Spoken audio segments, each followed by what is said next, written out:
Olá, meus irmãos, muito bom dia. Hoje, dia 15 de março, domingo.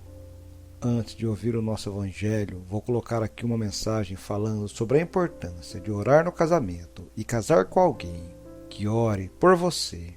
Eu também postei esse vídeo à parte como shorts aqui no canal. Olhem só que linda mensagem. Casamento nunca foi apenas sobre amor romântico.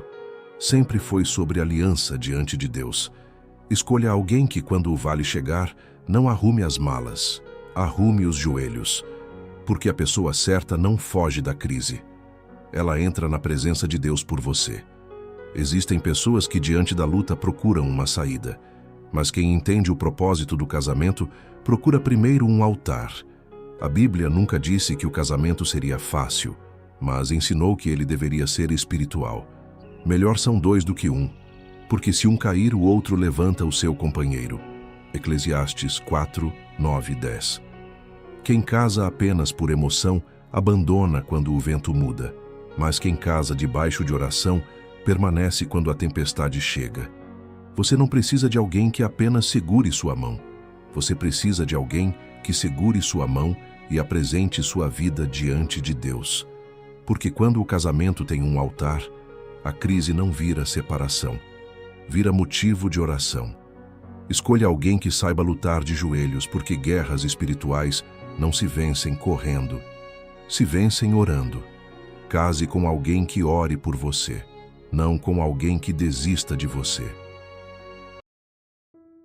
O Senhor esteja convosco, Ele está no meio de nós. Proclamação do Evangelho de Jesus Cristo segundo João. Glória a vós, Senhor.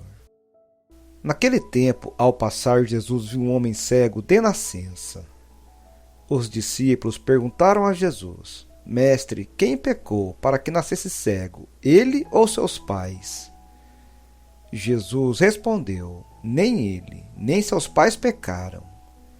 Mas isso serve para que as obras de Deus se manifestem nele. É necessário que nós realizemos as obras daquele que me enviou, enquanto é dia. Vem a noite em que ninguém pode trabalhar, enquanto estou no mundo e sou a luz do mundo.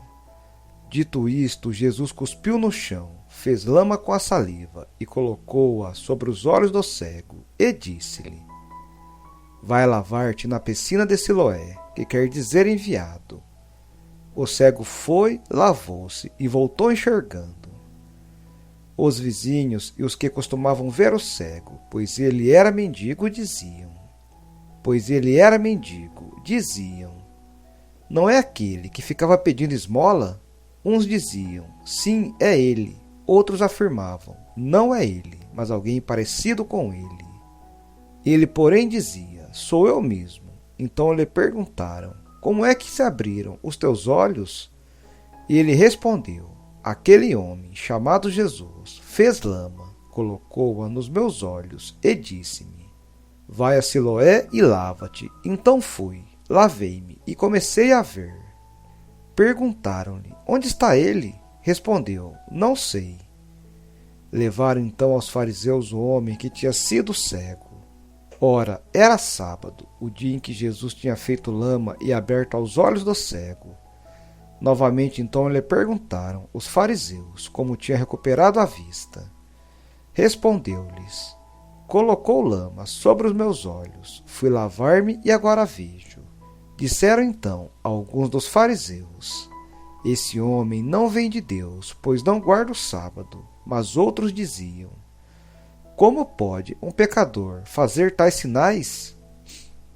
E havia divergência entre eles. Perguntaram outra vez ao cego: E tu, que dizes daquele que te abriu os olhos? Respondeu: É um profeta. Então os judeus não acreditaram que ele tinha sido cego e que tinha recuperado a vista. Chamaram os pais dele e perguntaram-lhe: Este é o vosso filho, que dizeis ter nascido cego? Como é que ele agora está enxergando? Os seus pais disseram: Sabemos que este é o nosso filho e que nasceu cego. Como agora está enxergando, isso não sabemos. E quem lhe abriu os olhos também não sabemos. Interrogai-o ele é maior de idade, ele pode falar por si mesmo. Os seus pais disseram isso porque tinham medo das autoridades judaicas. De fato, os judeus já tinham combinado expulsar da comunidade quem declarasse que Jesus era o Messias. Foi por isso que seus pais disseram: é maior de idade, interrogai-o a ele. Então os judeus chamaram de novo o homem que tinha sido cego. Disseram-lhe: dá glória a Deus. Nós sabemos que esse homem é um pecador. Então ele respondeu: se ele é pecador, não sei, só sei que eu era cego e agora vejo. Perguntaram-lhe então: o que ele fez? Que é que ele te fez? Como te abriu os olhos? Respondeu ele: eu já vos disse, e não escutastes. Por que quereis ouvir de novo? Por acaso quereis tornar-vos discípulos dele? Então insultaram-no, dizendo: tu sim és discípulo dele. Nós somos discípulos de Moisés. Nós não sabemos que Deus falou a Moisés, mas esse não sabemos de onde é. Respondeu-lhes o homem, espantoso: vós não sabeis de onde ele é? No entanto, ele abriu meus olhos.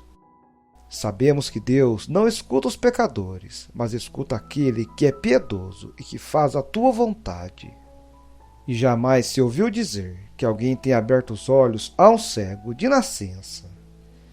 Se este homem não viesse de Deus, não poderia fazer nada. Os fariseus disseram-lhe: tu nasceste todo em pecado e estás nos ensinando? E expulsaram-no da comunidade. Jesus soube que o tinham expulsado. Encontrando-o, perguntou-lhe: acreditas no Filho do Homem? Respondeu ele: quem é, Senhor, para que eu creia nele? Jesus disse: tu estás vendo, é aquele que está falando contigo. Exclamou ele: eu creio, Senhor. E prostrou-se diante de Jesus. Então Jesus disse: eu vim a esse mundo para exercer um julgamento, a fim de que os que não veem, vejam, e os que veem se tornem cegos. Alguns fariseus que estavam com ele ouviram isto e lhe disseram: porventura, também nós somos cegos? Respondeu-lhes Jesus: se fosseis cegos, não teríeis culpa. Mas como dizeis, nós vemos, o vosso pecado permanece. Palavra da salvação. Glória a vós, Senhor. Que as palavras do Santo Evangelho perdoem os nossos pecados. Apesar de Jesus ter dado a vista ao cego de nascença, ainda continuou a ser para ele um desconhecido. Não ouvira quando ele untou os olhos com o lodo. Só ouvia dizer: vai lavar-te na piscina de Siloé. Depois, quando do seu encontro com Jesus, realizado após algum tempo, travou-se esta conversa: tu crês no Filho do Homem? Ele respondeu: quem é ele, Senhor, para que eu creia nele? Tu já ouviste, é ele que fala contigo. E o homem respondeu: creio, Senhor. Esta passagem do Evangelho tem a sua particular motivação histórica na quarta semana da Quaresma.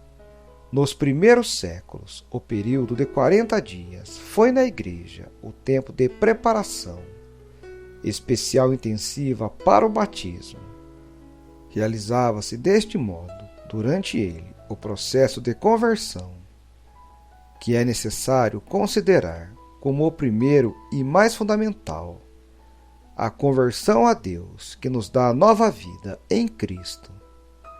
Devemos, de fato, ser mergulhados na sua morte para nos tornarmos, depois do sacramento do batismo, uma nova criatura. E tudo isso participando à custa desta morte, e também na sua ressurreição, para nos tornarmos o sujeito vivo do mistério em que Deus renova em cada um de nós o homem velho, criando-se o novo por meio da graça, a imagem do seu Filho unigênito. Olhemos com atenção para que o comportamento deste homem, logo depois de receber a vista, torna-se objeto de interrogação e investigações, pois os fariseus e mestres da lei não queriam aceitar o milagre de Jesus. E quando o cego lhes dá a resposta, ela os perturba. Poderia ser perigoso caso se difundisse entre o povo, e é preciso que Jesus de Nazaré seja considerado como pecador que transgride a lei do sábado. Por isso os fariseus procuram influir nele por meio dos pais, tudo em vão. Todos os esforços destinados a desacreditar acabam-se apertados por tais perguntas, e ele mantém grande prontidão de espírito. Ele faz um raciocínio lógico e incontestável e termina com as palavras: se ele não fosse de Deus, nada poderia fazer. Os fariseus, portanto, só puderam mostrar raiva e desprezo. Tu nasceste inteiramente em pecado e quer ensinar a nós? E acabaram o expulsando. Mas ele, reconhecendo e acolhendo o dom de Deus, se sente seduzido e encharcado por ele. Ele acredita em todas as palavras e milagres de Jesus, e não abandona de forma nenhuma a sua fé e o milagre recebido. Isso também vale para nós quando formos atacados por pessoas maldosas que agem na sombra das trevas, guiada pelo inimigo. Não podemos esmorecer e nunca deixar de levar a palavra de Deus, e também nunca esquecer de dar o nosso testemunho quando Jesus nos cura. Um santo dia para vocês, meus irmãos. Tenhamos um santo domingo. Fiquem na paz.